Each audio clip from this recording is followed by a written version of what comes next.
सभी स्टूडेंट को नमस्कार। एक बार सभी स्टूडेंट लाइव आ जाइए, हम क्लास शुरू कर रहे हैं।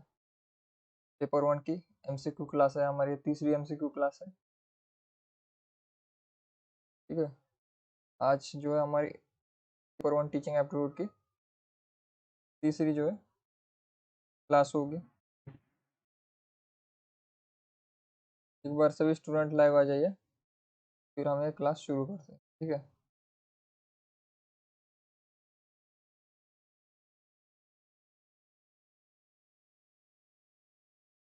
तो कल जो मैंने प्रश्न दिया था आपको, प्रश्न क्रमांक 53 वाला का कितने स्टूडेंट ने आंसर दिया है पर हम देख लेंगे। ठीक है, ये प्रश्न था, आपके अध्यापन करते समय यदि कोई छात्र आपकी त्रुटियों की ओर संकेत करती है तो आप क्या करते हैं? छात्रों को कक्षा के बाद मिलने के लिए कहते हैं, छात्रों को चुप रहने के लिए कहते हैं, स्वीकार कर लेते हैं, दूसरे दिन अच्छी तैयारी करके जाएंगे। तो ये प्रश्न था हमारा।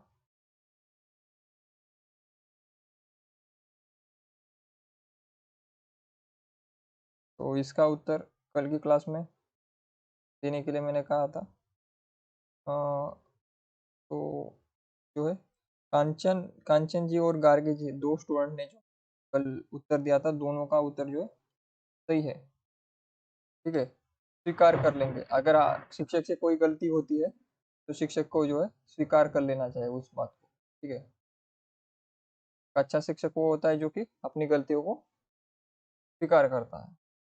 और दूसरे दिन अच्छे से तैयारी करके जाएंगे, ये जो है पहले स्वीकार करेंगे, फिर उसके बाद ये दूसरा डी आता है। ठीक है, सबसे पहले आपको स्वीकार करना होगा कि आपसे गलती हुई है, और फिर आप ये कह सकते हैं कि इस विषय में मैं इसे पढ़ कर आऊंगा और कल आपको इसका सही उत्तर दूंगा। ठीक है, तो ये सेकंड स्टेप होगा डी, इसलिए सबसे पहले सी स्टेप आता है, इसलिए सी जो है सही उत्तर है। ठीक है, सी जो है सही उत्तर है।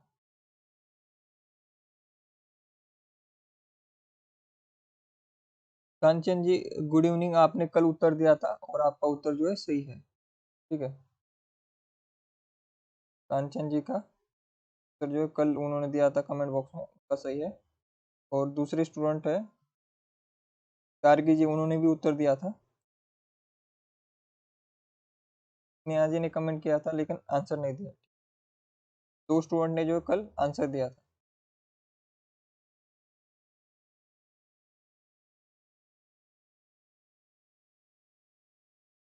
कल जो है दो स्टूडेंट ने आंसर दिया था।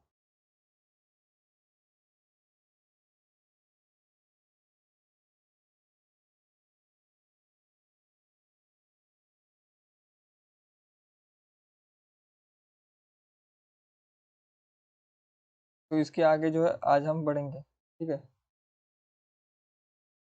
आगे की क्लास अभी होगी।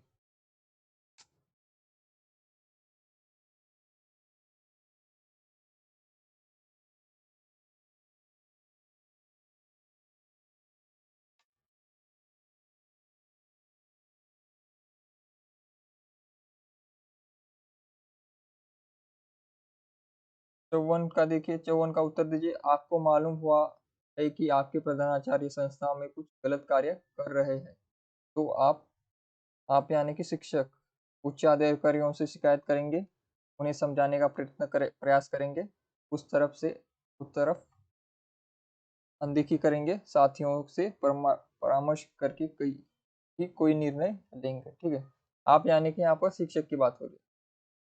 शिक्षक को ये मालूम होता है कि प्रधानाचार्य जो है कुछ गलत कार्य कर रहे हैं, तो उस पर आपका निर्णय क्या होगा? एक शिक्षक के रूप में आप उच्च अधिकारियों से शिकायत करेंगे, उनकी उन्हें समझाने का प्रयास करेंगे, उस तरफ अनदेखी करेंगे, यानी कि उन पर अनदेखा करेंगे, जो हो रहा है वो होने दीजिए, या फिर साथियों से परामर्श करके कि कोई निर्णय लेंगे। इसका उत्तर दीजिए। पिंकी जी good evening, Singh ji good evening. Sinha ji जो है इसका 53 का सी उत्तर होगा, स्वीकार कर लेंगे। अगर शिक्षक में कोई त्रुटि होती है तो स्वीकार कर लेंगे, सी इज द राइट आंसर। ठीक है, इसका राइट आंसर सी है।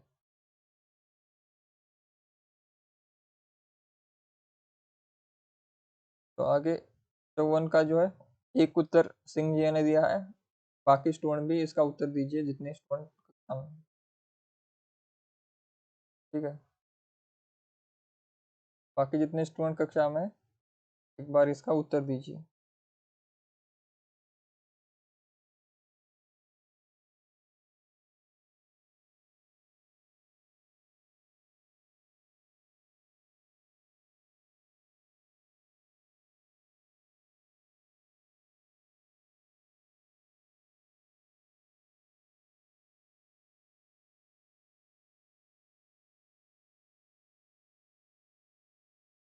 ठीक है, आपको मालूम होता है तो क्या है, कुछ गलती होती है तो सबसे पहले आपका कर्तव्य होता है कि, जैसे कि इसका उदाहरण ऐसे लीजिए, जैसे आपका बेटा अगर कोई गलती करता है तो आप क्या करते हो। या फिर इसका उदाहरण ऐसे लीजिए कि आपका भाई अगर कोई गलती करता है, दोस्त अगर गलती करता है, छोटी मोटी गलती है, जैसे आपका दोस्त जो है सिगरेट पीना शुरू कर रहा है, आपका जो अच्छा दोस्त है सिगरेट पीना शुरू किया है, उसने गलत काम करना शुरू किया है, तो क्या आप सीधा टीचर को उस बात बताओगे या फिर सीधा उनके घर में जाकर बताओगे, मम्मी को, पापा को, पेरेंट्स को, कि देखिए आपका बेटा जो है सिगरेट पीना शुरू कर गया है। ठीक है, या फिर उसे छोड़ दोगे ऐसे ये कर दोगे, अनदेखा कर दोगे, ये भी नहीं। ना ही आप दूसरे साथियों को बताओगे, देखो जो मेरा दोस्त है वो सिगरेट पी रहा है। सबसे पहले हमारा कर्तव्य होता है कि उन्हें समझाना, सबसे पहला आता है कि हम उन्हें समझाएंगे। सबसे पहले क्या होता है, हम उन्हें सीधा समझाते हैं अकेले में कि आप ये गलत काम करें, इसे आपको नहीं करना चाहिए। अगर नहीं मानते तो फिर साथियों के साथ परामर्श करके आप निर्णय ले सकते हैं कि बड़े अधिकारी को आप बता सकते हैं, या फिर सेकंड स्टेप आप ले सकते हैं उच्च अधिकारी को बताना। ठीक है, या फिर साथियों से परामर्श कर सकते हैं।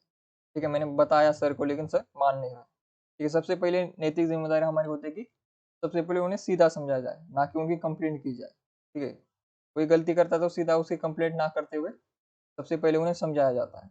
जैसे इस रूल को आप भारत सरकार में भी देखोगे, हमारे संविधान में अगर कोई रोड में भी अगर हम पहले कोई गलती करते हैं तो पहली बार जो छूट दी जाती है, दूसरी बार अगर गलती करते तो हमको फाइन लगाया जाता है। ठीक है, कोर्ट में भी ऐसा ही होता है, अगर हमसे कोई अनजाने में गलती होती है तो हमें माफ किया जाता है, लेकिन दूसरी बार अगर गलती करते हैं तो हमें सजा मिलती है।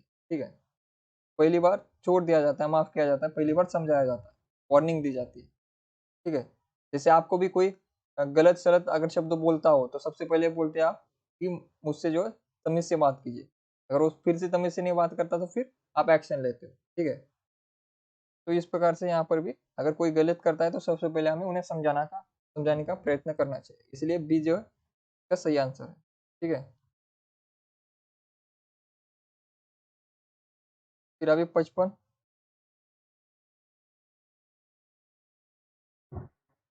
जो है, 55 जो है, 55 का बताइए।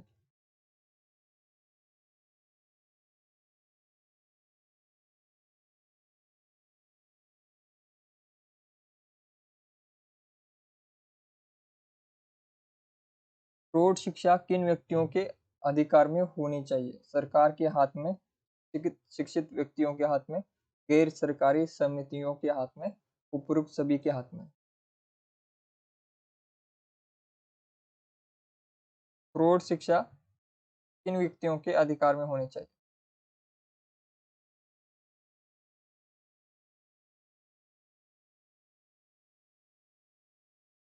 प्रौढ़ शिक्षा आपको पता है जो गांव में दी जाती है, जो गांव के लोग पढ़े लिखे नहीं होते, उन जी, लेकिन उनकी उम्र ज़्यादा है, जैसे गांव में आपके कोई चाचा मामा है जो पढ़े लिखे नहीं, तो उनको पढ़ाने के लिए हम क्या है, पूर्ण शिक्षा लेते हैं, और शाम को जो उनकी क्लासेस लेते हैं, तो वो किसके अधिकार में होना चाहिए।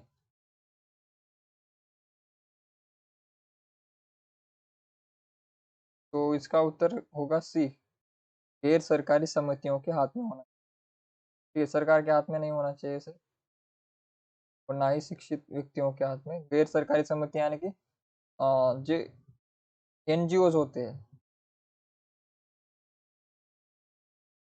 नॉन गवर्नमेंट ऑर्गेनाइजेशंस, वो जो है प्रौढ़ शिक्षा में अच्छा काम कर सकते हैं। ठीक है।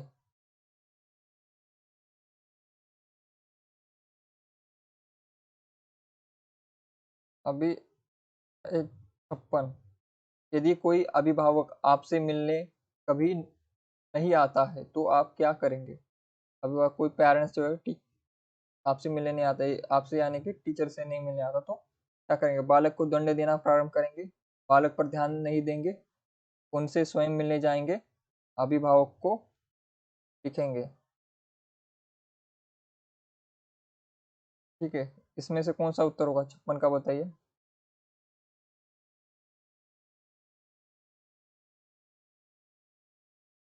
कोई बात नहीं, एक दो गलत हो जाते हैं, टीचिंग एप्टीट्यूड के जो क्वेश्चन ऐसे ही होते हैं, गलत हो जाते हैं।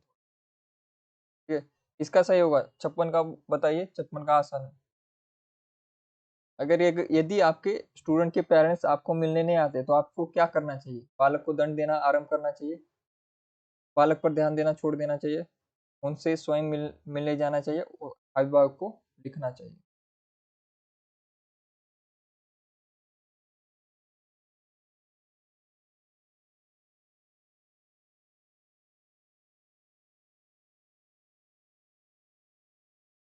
इसका होगा डी।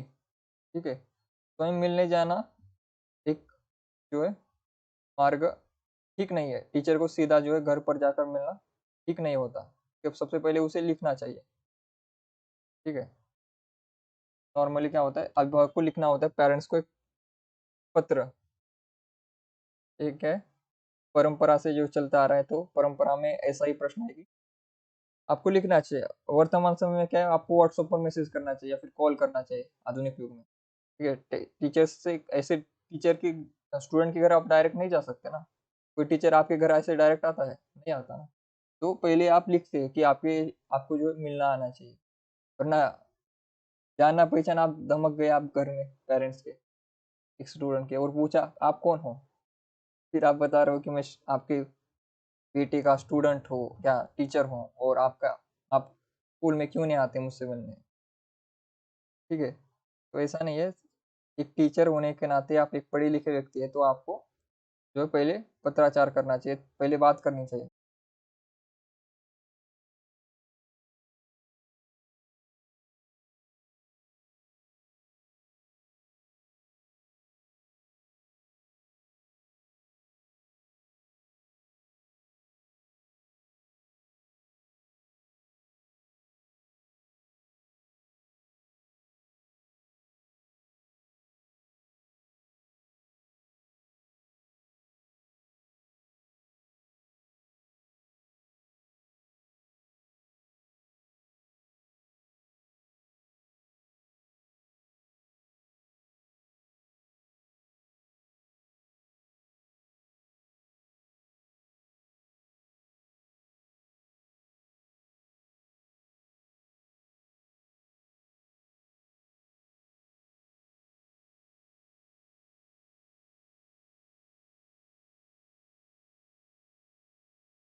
क्लास जो है अभी लाइव लाइव है अभी।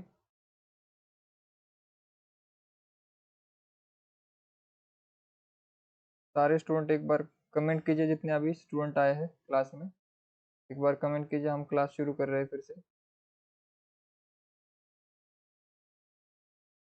ठीक है। अपन का उत्तर क्या है? अभिभावकों को लिखेंगे। अगर आपसे मिलने नहीं आते अभिभावक, पेरेंट्स अगर मिलने नहीं आते तो उनसे सबसे पहले कर्तव्य क्या है आपका टीचर का? आपको जो है लिखना चाहिए। स्वयं जाकर मिलना बात का ऑप्शन है, पहले आपको लिखना है, आपको संदेश देना है, पहुंचाना है कि आपको मिलने आना चाहिए स्कूल में। अगर वो फिर उसका उत्तर नहीं देते तो उसके बाद आप उनसे मिलने जा सकते हैं। ठीक है। या फिर वो कहे कि घर में आप मिल सकते हो, फिर आप स्वयं मिलने उनके घर जा सकते हो। ठीक है। यही जो है आपको मिलेगा। आपके फैमिली फ्रेंड्स में भी अगर आप कहीं किसी के घर जाते हो तो सबसे पहले आप उनको खबर करना चाहिए कि आप आ रहे हो। ठीक है। और ये रूल जो है फ्रेंड्स फैमिली पर भी लागू होता है। अगर आपके परिवार में आप कहीं पर जा रहे हैं तो पहले आपको खबर करनी चाहिए उनको कि मैं आपके घर आ रहा हूँ, ऐसे पहले लिखना उचित रहता है। ठीक है, इसका ऑप्शन डी है। इसके आगे आगे बढ़ते हैं। ठीक है।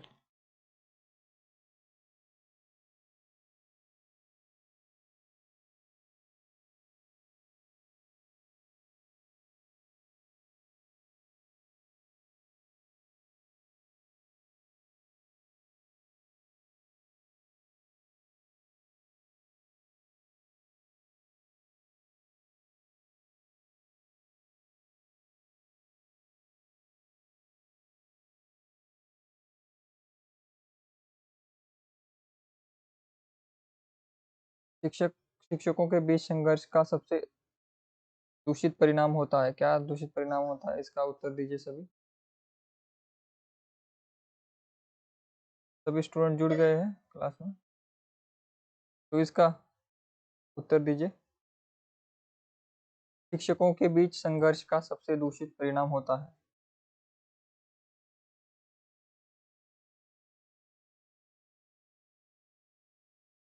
थोड़ा सोच समझ कर इसका उत्तर दीजिए।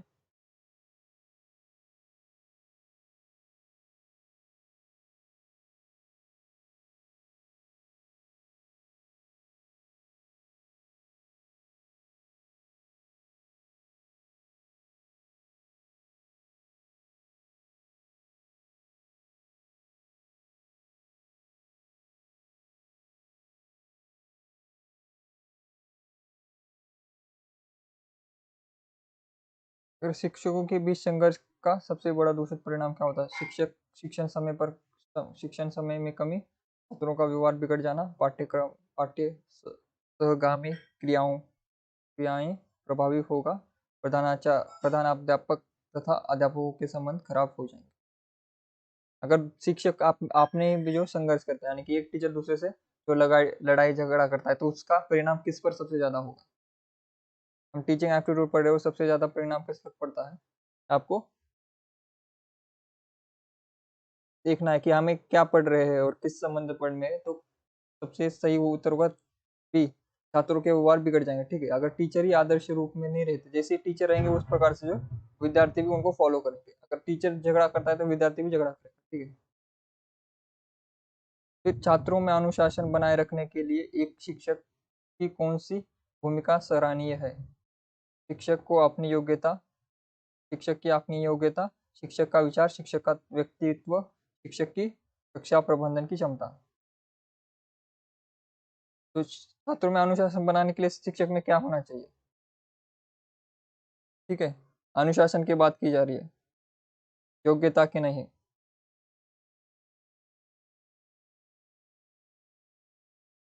रजनी जी का, पिंकी जी का जो है सभी का सही है, रेखा जी का, सिंह जी का, प्राची जी का।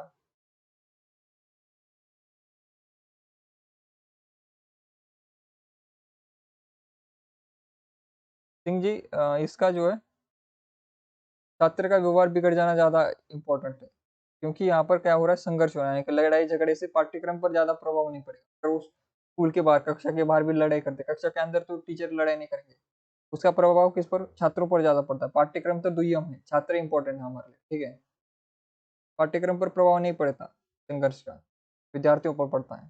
ठीक है, जैसे आपके घर में कोई झगड़ा करता है, आपके माता पिता, तो आपके ऊपर ज्यादा प्रभाव पड़ेगा। ठीक है, ना कि घर में जो कुछ कार्य होने वाला है उस पर। ठीक है,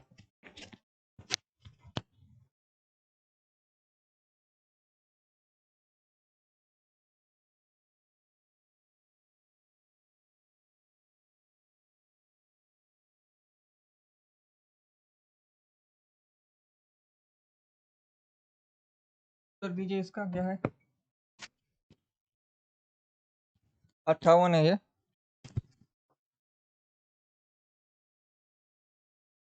5 5 8।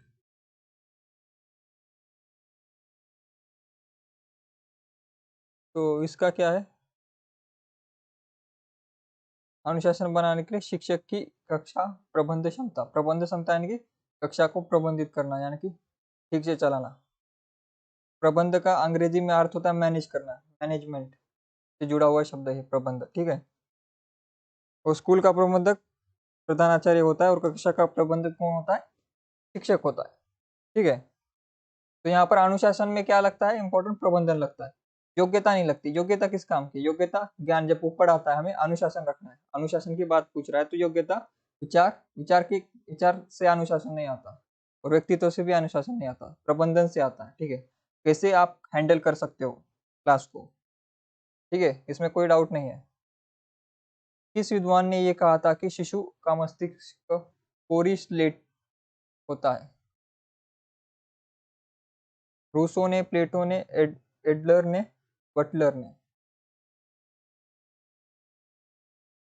शिशु का मस्तिष्क कोरी स्लेट होता है, बात सही है। जब हम जन्म लेते हैं तब हमारा जो है, हमारे पास कोई विचार, भाषा, इस जब सब कुछ नहीं होता, हम कोरे कागज होते हैं, कोरी स्लेट होते हैं। तो ये बात किसने कही है?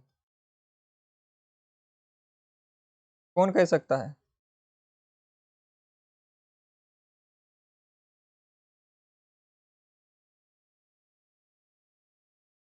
ठीक है, कौन कह सकता है ये बात?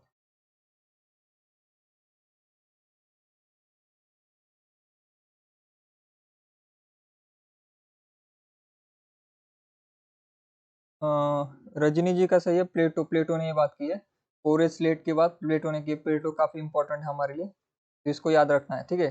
कोरी स्लेट का है प्लेटो ने शिशु के मस्तिष्क को, याद रखिए ये। किस विद्वान ने सिखाने के पंच चरण बताए हैं?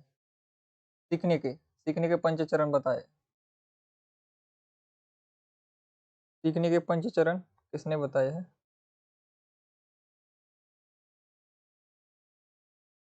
तो हर्बर्ट ने जो है बताया है। हर्बर्ट ने जो है सीखने के 5 चरण बताए हैं। अनुशासन भंग करने वाले छात्रों को दिया गया दंड ऐसा होना चाहिए कि भय के कारण कोई छात्र अनुशासन भंग न करे। वह छात्र हमेशा वो छात्र हमेशा उसकी याद करके काम जाए। दंड पाने वाला छात्र अपने को सुधार ले, स्कूल भर में उसकी चर्चा हो।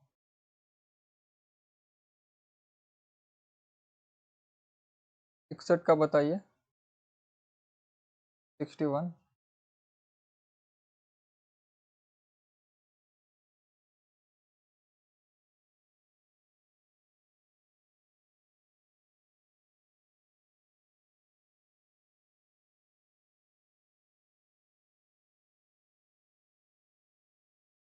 रेखा जी का उत्तर आया है, रजनी जी का उत्तर सही है। दंड पाने वाला छात्र जो है सुधार कर ले, ठीक है। भय भय डालना स्टूडेंट में, ये शिक्षक का काम नहीं होता कि काम जाए, इस प्रकार का दंड देने का उद्देश्य हमारा नहीं होता। दंड देने का उद्देश्य क्या होता है? सुधार करे, ठीक है। दंड देने का उदार, ना वो भय का है, ना काम जाए, ना उसकी चर्चा हो, उसके लिए हम दंड नहीं देते, शिक्षक है सुधार के लिए देते हैं, ठीक है। इसमें किसी को गलती किसी की नहीं हुई। किंडर गार्डन स्कूल सबसे पहले किस देश में खोले गए? ये इंपॉर्टेंट है, किंडर गार्डन स्कूल, जो कि हमारी कक्षा 1 से पहले वाले जो स्कूल होते हैं छोटे बच्चों के लिए, 3 से 5 साल के बच्चों के लिए, जहाँ पर जो है किंडर गार्डन में क्या है, वहाँ पर सिर्फ खेलना कूदना बातचीत करना ये सब कुछ सिखाया जाता है छोटे छोटे बच्चों को। पाठ्यक्रम जो पढ़ाई लिखाई नहीं होती वहाँ। सबसे पहले कहाँ पर हुआ था वो किंडर गार्डन? किंडर गार्डन की शुरुआत कहाँ हुई है, किस देश में हुई है? ये मिलान में जो है प्रश्न आ सकते हैं, किंडर गार्डन स्कूल, ये इंपॉर्टेंट प्रश्न है।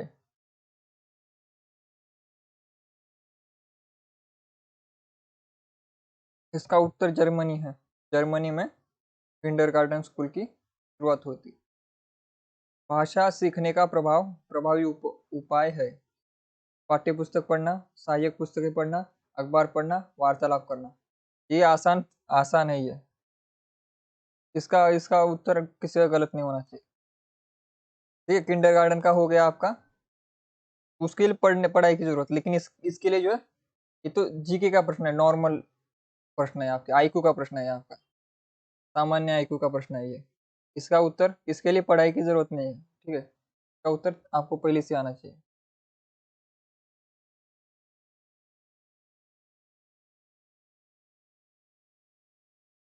तो ये सभी का वार्तालाप, भाषा जो है बातचीत से सीखी जाती है सबसे ज्यादा। ठीक है, अगर आप कोई भाषा बोलोगे तो आप जल्दी सीख पाओगे, ना कि आप पाठ्य पुस्तक या फिर सहाय्य पुस्तकें अखबार से जो है सीखने में मुश्किल होती है। लेकिन आप अगर बोलचाल में अगर उस भाषा का प्रयोग करोगे तो जल्दी सीख जाओगे। और कोई भी भाषा सिखाने के लिए अब आप अगर कोई ट्यूशन लगाते हो तो वहां पर भी यही बताया जाता है कि आप बात ज्यादा करो, जिससे आप सीख जाओगे भाषा। छात्रों के चरित्र निर्माण में सबसे अधिक महत्वपूर्ण भूमिका किसकी होती है? इसी कारण से जो हमें हमारी मातृभाषा हमें क्यों आती है, क्योंकि मातृभाषा में हम वार्तालाप करते हैं, इसलिए दुनिया की हर व्यक्ति को अपनी मातृभाषा सबसे अच्छे तरीके से बोलनी आती है, यही कारण है। छात्रों के चरित्र निर्माण में सबसे अधिक महत्वपूर्ण भूमिका किसकी होती है? चरित्र निर्माण की बात हो रही है यहाँ पर। अध्यापक के उपदेशों की, स्वयं अध्यापक के आदर्श चरित्र की, महापुरुषों की जीवन गाथा पढ़ने की, धार्मिक शिक्षा की।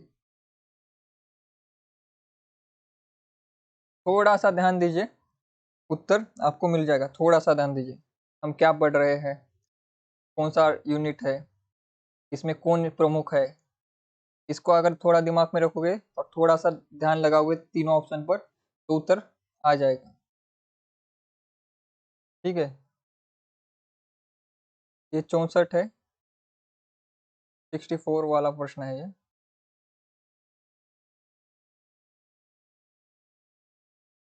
रेखा जी का, रजनी जी का, प्राची जी का, सिंह जी का, सभी का उत्तर सही आ रहा है। स्वयं अध्यापक का चरित्र जो है, स्वयं अध्यापक का आदर्श चरित्र विद्यार्थियों के लिए सबसे ज्यादा प्रेरक होता है। ठीक है, तो ये हम, उसके बाद कौन है, उसके बाद क्या, महापुरुषों का जीवन गाथा, ये उसके बाद चरित्र निर्माण करता है। सबसे पहले ये चरित्र निर्माण करता है। ठीक है, फिर घर में जो माता पिता होते हैं उनका भी जो है रोल होता है इसमें। निम्नलिखित शिक्षण विधियों में से कौन सी विधि वास्तविक अनुभवों को प्रदान करने की दृष्टि से उत्तम है? वास्तविक अनुभव देने आपको, तो उसके लिए क्या है, भ्रमण, प्रोजेक्ट, भाषण, पाठ्य पुस्तक विधि। भ्रमण यानी कि घूमना, टूर, जो यात्राएं स्कूल लेकर जाता है, आपका स्कूल कॉलेज यूनिवर्सिटी, शैक्षणिक यात्रा, उसे भ्रमण कहते हैं। फिर प्रोजेक्ट, प्रोजेक्ट विधि यानी कि प्रोजेक्टर के द्वारा पढ़ाया जाना। फिर भाषण यानी कि आपको जो स्पीच दी जाती है। फिर पाठ्य पुस्तक विधि यानी कि आपका जो पाठ्य पुस्तक है उससे पढ़ाना। उन इन चारों में से सबसे नजदीक कौन सा है जो वास्तविक अनुभव दे, यानी कि रियलिटी, यानी कि रियल लाइफ का अनुभव दे?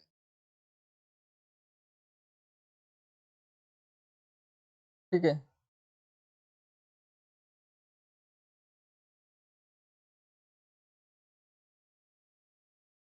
तो इसका सभी को उत्तर से पता है, भ्रमण यानी कि यात्रा कर अगर जाते हैं तो हमें यात्रा में क्या है, सारी चीजें हमारी आंखों के सामने होती है, उसे हम छू कर देख सकते हैं, सुन सकते हैं, देख सकते हैं। ठीक है, इंटरैक्ट उनसे ज्यादा कर सकते हैं, इसलिए वो ज्यादा वास्तविक अनुभव देती है, क्योंकि वो वास्तविक वस्तु ही होती है। जब हम भ्रमण करते हैं तो वास्तविक वस्तु देखने जाते हैं। ठीक है, जैसे आप इतिहास के विद्यार्थी हो और आपको जो ताजमहल पर जो है पाठ्यक्रम में ताजमहल है, फिर दिल्ली का किला है, तो आपको दिल्ली के किले पर, फिर ताजमहल पर घुमाने ले जाए तो आपको ज्यादा वास्तविक रूप से वो समझ आएगा, ना कि अगर प्रोजेक्टर पर उनकी फोटो दिखाए या फिर भाषण में उनको पढ़ाया गया, फिर किताबों में पढ़ाया गया तो ज्यादा समझ नहीं आएगा कि ताजमहल का जो सौंदर्य किस प्रकार का है, या फिर लाल किले का।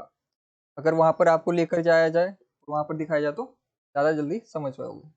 ठीक है, निशुल्क और अनिवार्य प्राइमरी स्कूल, प्राइमरी शिक्षा लागू होने की फलरूप है। ये कब लगा हुआ था, वर्ष बताइए इसका।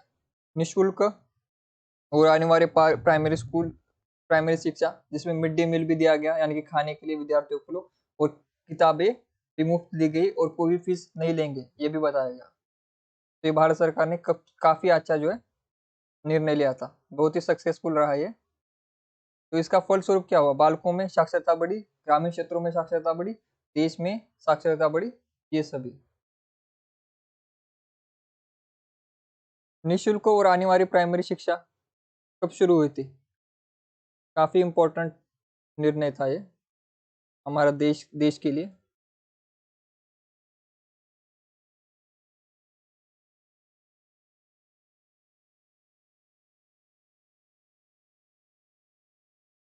कब हुई थी निशुल्क और अनिवार्य बाल शिक्षा, प्राइमरी शिक्षा? इसका उत्तर दीजिए, क्योंकि ये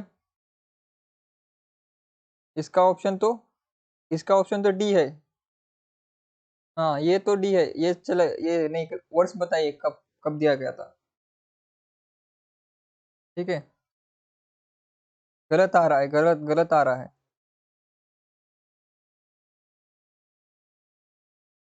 एक 2005 उत्तर आया है एक स्टूडेंट का, लेकिन गलत उत्तर है वो। दूसरे स्टूडेंट भी थोड़ा ट्राई कीजिए। मैंने कल कल ही इस कल ही शायद इसे पीपीटी में, कल के पीपीटी में उसका उत्तर था। कल के पीपीटी में हमने वो नंबर देखा था, कल ही देखा था शायद। हाँ स्नेहा जी सही है, सारे सही है। बालकों की साक्षरता भी बढ़ी, ग्रामीण क्षेत्रों की साक्षरता भी बढ़ी, देश की साक्षरता भी बढ़ी। बालकों की बढ़ी तो इनडायरेक्टली देश की बढ़ी, ग्रामीण की बढ़ी इनडायरेक्टली देश की बढ़ी। ठीक है, क्योंकि देश में बालक और ग्रामीण क्षेत्र के लोग रहते हैं ना, कौन रहते हैं वो, तो तीनों ही सही है। लेकिन मुझे ये बताइए, प्राइमरी स्कूल किस वर्ष में हुआ था? 2000 नहीं, 2007 में भी नहीं हुआ था, 2009 में हुआ था। ठीक है, 2009, 2009 में जो है निःशुल्क और अनिवार्य प्राइमरी स्कूल, प्राइमरी शिक्षा को जो लागू किया था इस नियम। ठीक है, 2009 का एक्ट है ये। इसके अनुसार जो है, जब आप 2009 में थे, उसके बाद से जो है आपको 2009 में लगभग हमारे सारे स्टूडेंट स्कूल में ही होंगे। उस समय आपको देखने को मिला होगा कि आपको फ्री में जो है किताबें मिलना शुरू हो गई थी, फ्री में आपको जो है खाना मिलना शुरू हो गया था स्कूल में। ठीक है, तो ये 2009 के बाद ही हुआ था। नर्सरी स्कूल की शुरुआत किसने की थी? नर्सरी स्कूल की शुरुआत किसने की थी?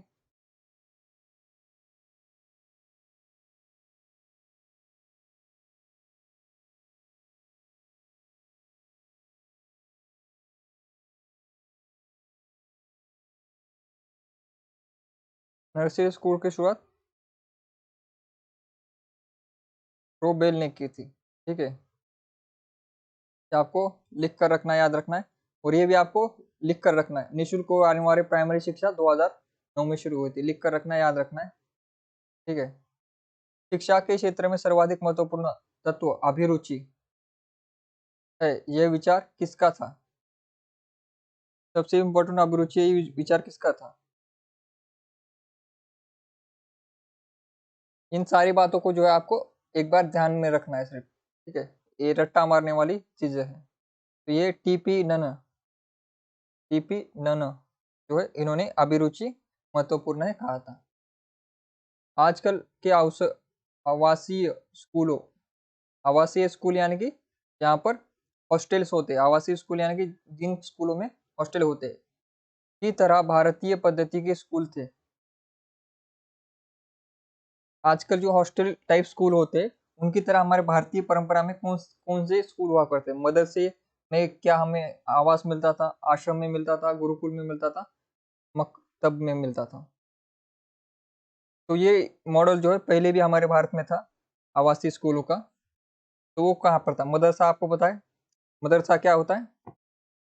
इस्लाम, इस्लाम में मदरसे होते हैं, इस्लाम धर्म में शिक्षा दीक्षा देने के लिए मदरसे होते हैं। आश्रम जो है भारतीय परंपरा है, गुरुकुल भारतीय परंपरा है, फिर मकतब।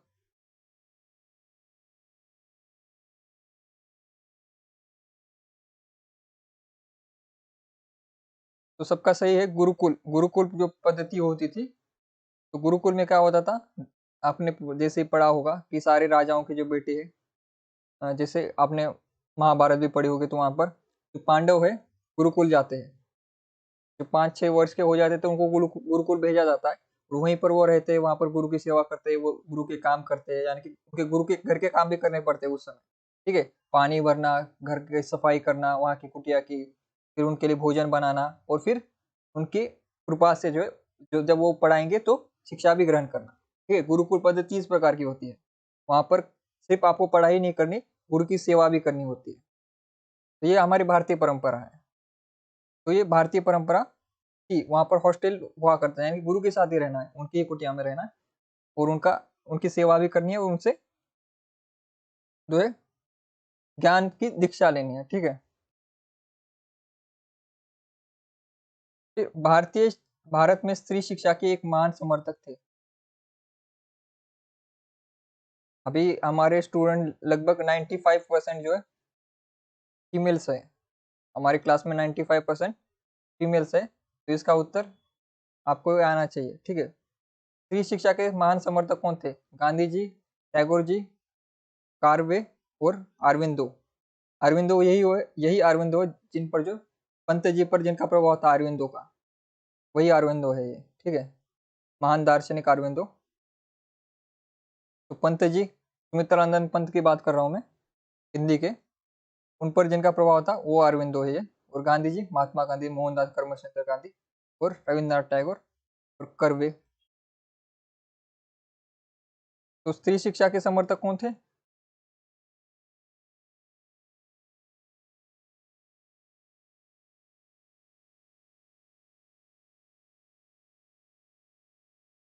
तो जो है कार्वे, जो है कर्वे या फिर कार्वे, जो है स्त्री शिक्षा के समर्थक थे, ये आपको याद रखना है। ठीक है। हमारे विद्यार्थी सारे लगभग 95% स्त्रियां ही है, फीमेल्स ही स्टूडेंट हैं हमारे, तो कम से कम उनको ये याद होना चाहिए कि स्त्री समर्थन किसने किया था शिक्षा में? कार्वे जी ने किया था। ठीक है।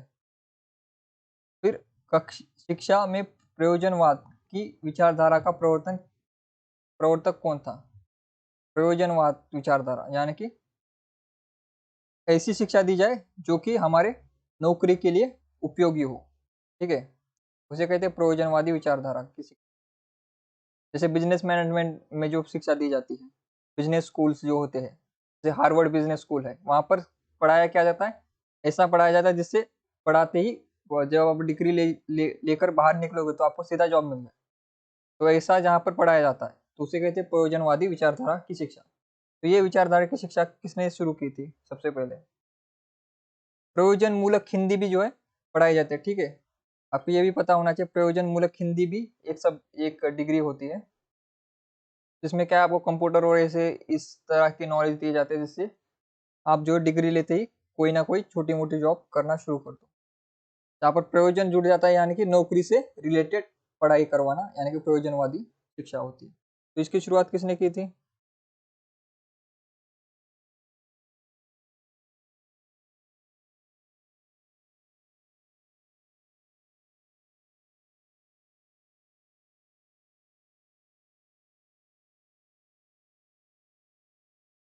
प्रयोजनवादी की किसने शुरू की थी?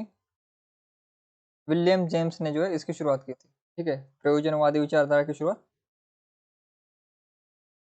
जो है विलियम जेम्स ने जो है इसकी शुरुआत की थी। ठीक है।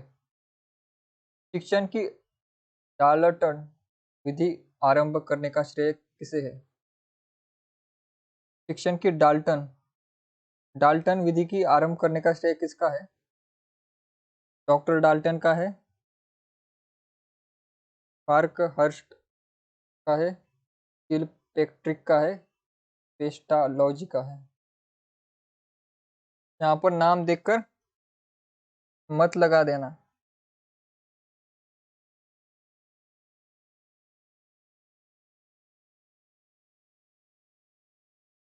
शिक्षा आरंभ जो है डाल्टन विधि का आरंभ किया था पार्क हर्स्टर ने। ठीक है।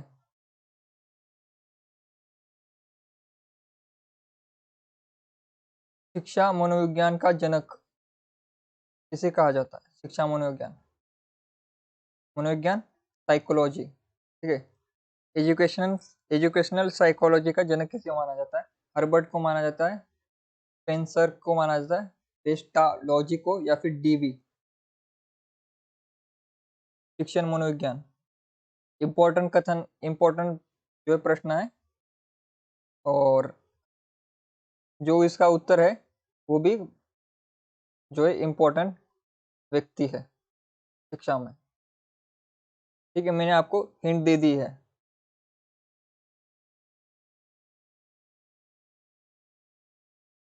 ठीक है, हिंदी में भी प्रयोजनवादी हिंदी चलती है।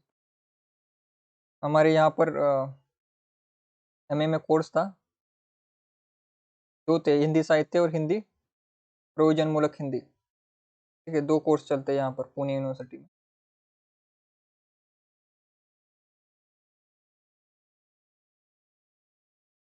तो इसका जनक कौन है एक बार बताइए?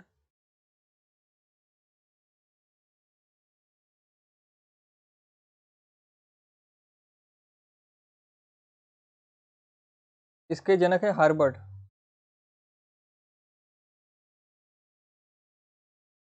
शिक्षा मनोविज्ञान के जनक कौन है? हर्बर्ट। ठीक है।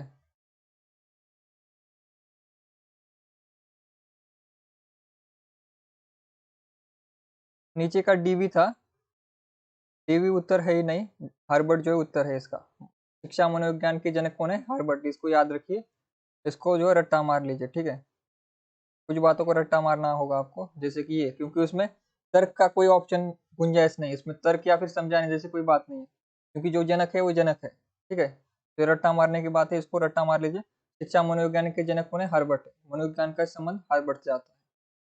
तो ये क्या है, मिलान में आ सकते हैं। ठीक है, मनोविज्ञान के जनक, शिक्षा के जनक, के जनक। ठीक है, इस प्रकार से बच्चों के लिए सबसे उत्तम शिक्षा वह है जो स्वयं बालक जैसा हो। ये कथन किसका है?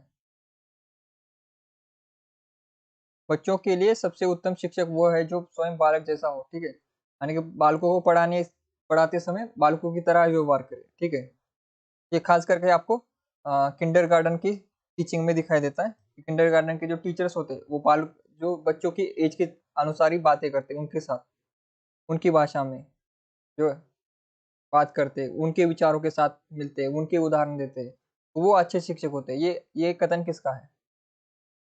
ठीक है,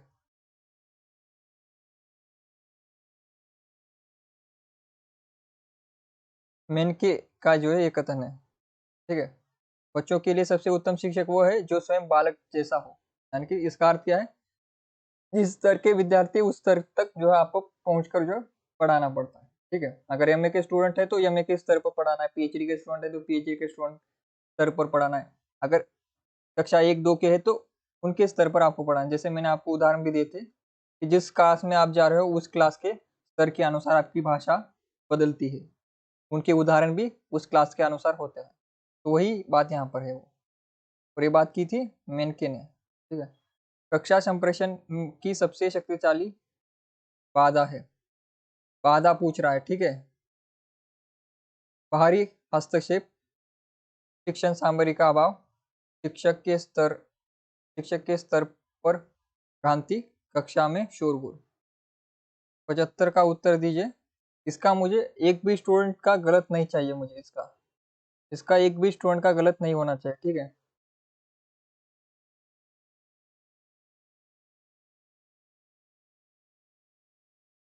ठीक है, शिक्षा मनोविज्ञान हर्बर्ट को याद कर लीजिए।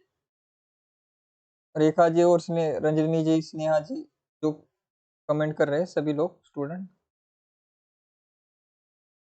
इसका गलत किसी का नहीं होना चाहिए। 75 जो है इम्पोर्टेंट है प्रश्न, इसका गलत नहीं करना है 75 का। ठीक है, 75 का किसी को गलत नहीं करना। सभी उत्तर दीजिए, जितने स्टूडेंट जुड़े हुए हैं क्लास में, कम से कम इस प्रश्न का मुझे सबका उत्तर मुझे सही चाहिए, बाकी के गलत हो गए 1-2। ठीक है, ठीक है, लेकिन इसका जो है ये बेसिक है, जो जो बेसिक क्वेश्चन है वो गलत नहीं होना चाहिए आपके। सभी लोग स्टूडेंट उत्तर दीजिए। मैं थोड़ा रुक रहा हूँ इस प्रश्न पर, क्योंकि मुझे सभी को उत्तर सही चाहिए। इस पर मैं थोड़ा चर्चा करूंगा। ठीक है, क्योंकि ये कम्युनिकेशन में भी आता है, ये प्रश्न जो है टीचिंग एप्टीट्यूड के साथ कम्युनिकेशन में भी पढ़ना है आपको ये प्रश्न। ठीक है, ये दोनों ही जो है यूनिट का प्रश्न है ये, टीचिंग एप्टीट्यूड का भी है और कम्युनिकेशन का भी प्रश्न है ये। ठीक है, कम्युनिकेशन भी आपके सिलेबस में पड़ी हुई है, कम्युनिकेशन आपको पढ़ाया भी गया था शायद टेलीग्राम पर। ठीक से आपने पढ़ाया नहीं है, ठीक से पढ़ा नहीं है शायद।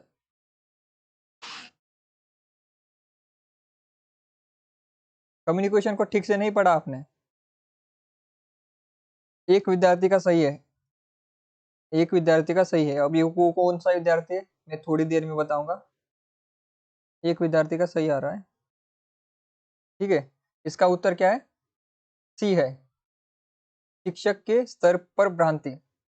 इसका अर्थ क्या होता है, यानी कि शिक्षक में भ्रांति है, यानी कि शिक्षक जो पढ़ा रहा है खुद कंफ्यूज है या फिर खुद भ्रमित है। यानी कि शिक्षक भ्रमित है, यानी कि उसे हिंदी साहित्य पढ़ाना है लेकिन वो अंग्रेजी लिटरेचर पढ़ा रहा है, खुद भ्रमित है। या फिर उसको आदिकाल पढ़ाना है लेकिन आदिकाल में कह रहा है कि आदिकाल में जो है कबीर एक बड़े संत हुए थे।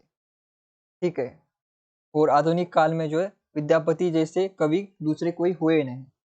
इस प्रकार के जो इस प्रकार के अगर पढ़ाया जाए तो ये क्या है, भ्रमित शिक्षा है। ठीक है, शिक्षक खुद भ्रमित है, उसे पता नहीं आदिकाल में कौन से कवि है, प्रीतिकाल में कौन है, आधुनिक काल में कौन है। तो इस प्रकार से अगर पढ़ाया जाए कि आधुनिक काल के सबसे बड़े कवि विद्यापति है, आदिकाल में जो है कवि सबसे बड़े संत हुए थे, इस प्रकार के अगर दिशा भूल करते हुए अगर शिक्षक पढ़ाता है तो ये संप्रेषण शक्ति में सबसे बड़ी बात है। ठीक है, बाहरी हस्तक्षेप यानी कि बाहर कोई डीजे चल रहा है, ठीक है, वो चल रहा है तो चल रहा है, हम खिड़की दरवाजे बंद कर लेंगे। ठीक है, शिक्षण सामग्री का अभाव है, यानी कि वहां पर बोर्ड नहीं है, कलम नहीं है, कोई बात नहीं सर, जो टीचर जो है मुख से जो है बोलकर जो है पढ़ा सकता है। ठीक है, ये भी कोई इंपॉर्टेंट चीज नहीं है। कक्षा में शोरगुल है उसे भी कंट्रोल किया जा सकता है, लेकिन खुद शिक्षक ही भ्रमित है, संप्रेषण कैसे हुआ, कक्षा कैसे चलेगी। सबसे इंपॉर्टेंट कौन है, टीचर है। टीचर मैंने आपको बार बार कहा, टीचर ड्राइवर, टीचर को आप ड्राइवर की तरह समझिए। अगर ड्राइवर आपको जाना है दिल्ली, वो ड्राइवर आपको चेन्नई की तरफ ले जा रहा है, ठीक है, तो क्या आप कभी दिल्ली पहुंच पाओगे, नहीं। तो सबसे इंपॉर्टेंट कौन कौन है शिक्षा में, शिक्षक हुए। शिक्षक ही भ्रांतित है तो बाकी सब छोड़िए, बाकी सब ठीक होगा तो किसी फायदे का नहीं। सबसे पहले इंपॉर्टेंट है शिक्षक। शिक्षक स्वतंत्र चर है, शिक्षक हमारा कक्षा का ड्राइवर है। ठीक है, ड्राइवर ही सो गया, ड्राइवर ही दिशा भूल हो गया तो फिर क्या फायदा। ठीक है, तो कम्युनिकेशन आपने ठीक से शायद पढ़ा नहीं है, कम्युनिकेशन को ठीक से पढ़ना चाहिए। एक दो दिनों में कम्युनिकेशन पूरा नहीं होता, कम्युनिकेशन के लिए भी जो है 20-25 क्लासेस लेनी होती है। हर जो हमारे यूनिट है 10-12-20-25 क्लासेस में अगर आप कंप्लीट करोगे तो गलत नहीं होंगे आपके। ठीक है, तो 75 वाला क्या है, शिक्षक के स्तर पर भ्रांति। तो भ्रांति का मैंने आपको अर्थ बता दिया है। ठीक है,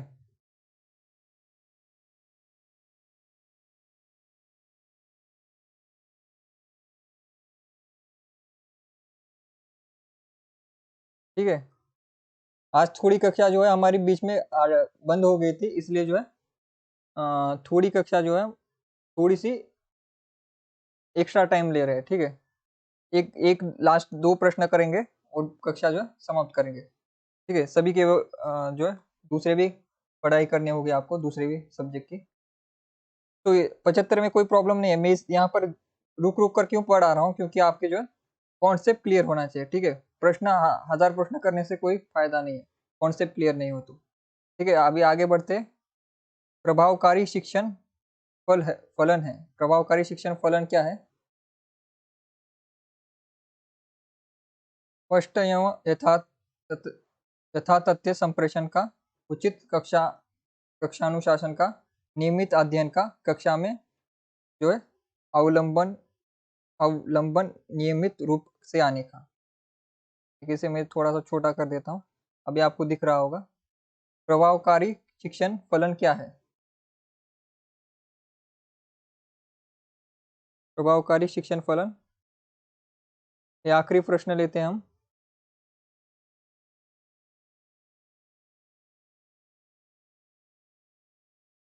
प्रभावकारी शिक्षण फलन का यहाँ पर अगर किसी को इसका हिंदी का अर्थ समझने में कठिनाई हो रही है तो मैं आपको बता दूं कि प्रभावकारी यानी अच्छा शिक्षण कब माना जाएगा, आपकी कक्षा अच्छी हुई, क्लास अच्छी हुई, ये कब माना जाएगा, अगर स्पष्ट एवं यथातथ्य संप्रेषण हुआ हो, उचित कक्षा अनुशासन हुआ हो, या फिर नियमित अध्ययन हुआ हो, या फिर कक्षा में अविलंब नियमित रूप से आना।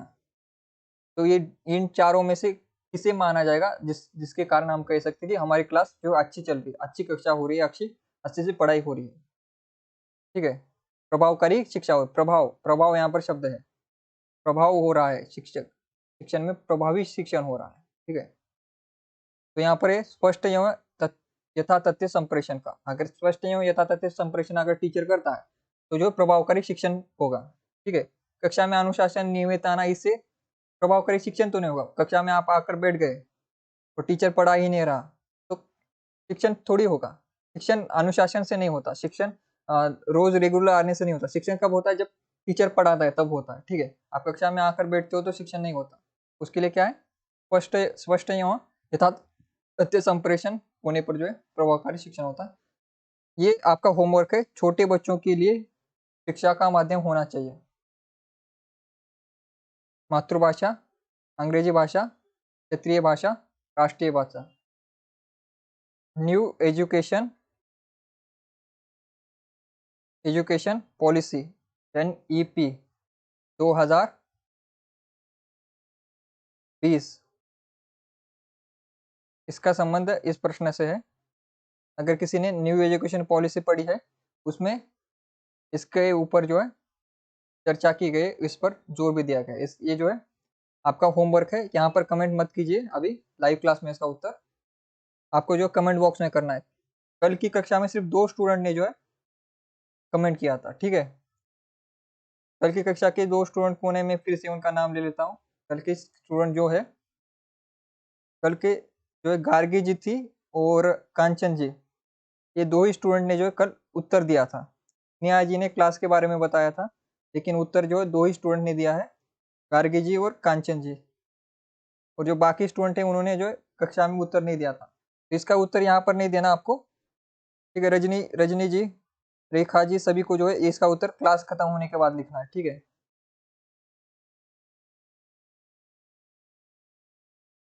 ठीक है, आज की क्लास यहीं पर हम समाप्त करेंगे। आज थोड़ा सा जो है क्लास में जो है रुकावट आ गई थी, लेकिन हमारी फिर से अच्छी क्लास हुई। तो जितने अभी स्टूडेंट है, मुझे एक बार कमेंट कीजिए, अभी आपको एमसीक्यू की, कल एमसीक्यू की क्लास चाहिए या फिर हम अगला टॉपिक पढ़े। एक बार ये बताइए, क्लास हमारी खत्म हो गई है, सिर्फ आप इतना बताइए, कल क्या हमें एमसीक्यू करने हैं या फिर जो है अगला यूनिट शुरू करना चाहिए। स्टूडेंट जल्दी बताएं, एमसीक्यू की क्लास लेनी है या फिर अगला टॉपिक शुरू कर सकते हैं हम। एक बार स्टूडेंट जो है कमेंट बॉक्स में भी बता दीजिए, रिकॉर्डिंग क्लासेस के और लाइव क्लासेस के भी एक बार बताइए।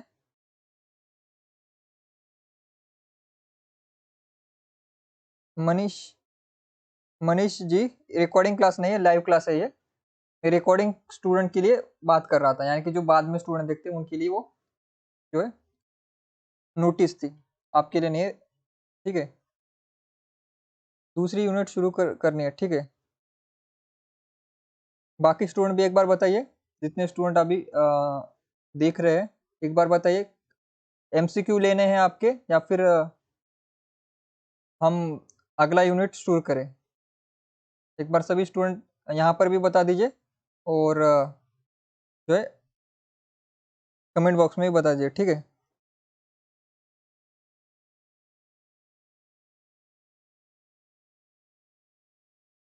ठीक है, इसके बाद अगला यूनिट हम जो एमसीक्यू और दोनों, एक बार सभी के कमेंट आ जाएंगे तो सभी स्टूडेंट जो है लाइव क्लास खत्म होने के बाद कमेंट कीजिएगा, जिससे मैं सबके कमेंट देख पाऊँ। जो ज़्यादा कमेंट आएंगे वो हम एमसीक्यू के बाद जो है अगला शुरू कर देंगे, ठीक है। तो आज की कक्षा यहीं पर समाप्त करते हैं। सभी का धन्यवाद, जितने स्टूडेंट आज जुड़े क्लास में, सभी ने अच्छे उत्तर दिए हैं। और कमी टीचिंग एप्टीट्यूड को थोड़ा सा ध्यान दीजिए, क्योंकि टीचिंग एप्टीट्यूड केवल आपकी परीक्षा के लिए नहीं, आने वाले भविष्य के लिए भी इम्पोर्टेंट है। इसलिए मैं आपको जो है कुछ प्रश्नों को रुक कर जो है धीरे से पढ़ाता हूँ, जिससे आपका कॉन्सेप्ट भविष्य के लिए क्लियर हो जाए, ठीक है। आने वाले 60 सालों के लिए आपका कॉन्सेप्ट क्लियर हो जाए, ठीक है। 60 सालों के लिए कम से कम 6 मिनट देना गलत बात नहीं है एक प्रश्न पर, ठीक है। सभी का धन्यवाद, जितने स्टूडेंट जुड़े क्लास में, सभी का धन्यवाद। तो आज की क्लास यहीं पर समाप्त होती है।